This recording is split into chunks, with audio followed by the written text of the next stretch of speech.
Matthew 2:1.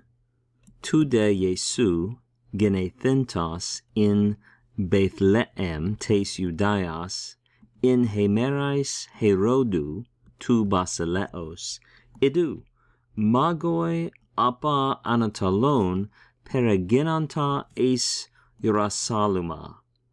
So we read, and as we begin to read, we notice we have a genitive noun there, tu Jesu, and we have a genitive participle here coming from genao, to beget or to give birth. You can see that theta there. This is an aorist passive participle. It's a genitive masculine singular. So we have a genitive participle.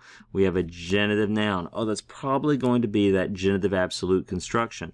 They're usually temporal, so we start with an after or a when. So after, and we got to do something with that little connecting particle that tells us this is a further development in the narrative. So now, after Jesus was born in Bethlehem of Judea, that seems to work well to do it temporally. Many genitive absolute constructions translate well temporally. That's where you have a genitive noun or pronoun and the genitive participle, and it becomes an after or when clause.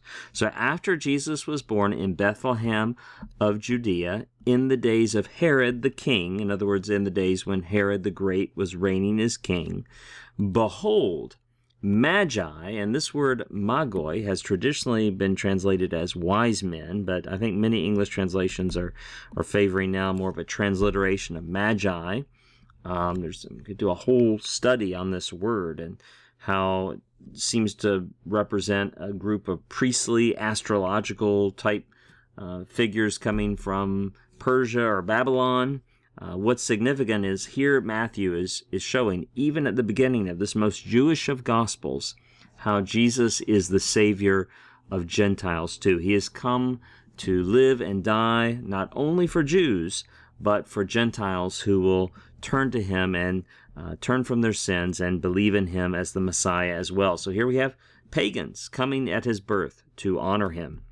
So behold, Magi from the east, literally from the risings. The word to rise is anatale, used for like the rising of the sun. You may know the verb anatello, to rise. So this, you can see this is a genitive plural, literally from the risings, meaning but idiomatically from the east. Magi from the east arrived, that's from paraginomai, that's just an aorist middle indicative, third person plural. Magi arrived in Jerusalem.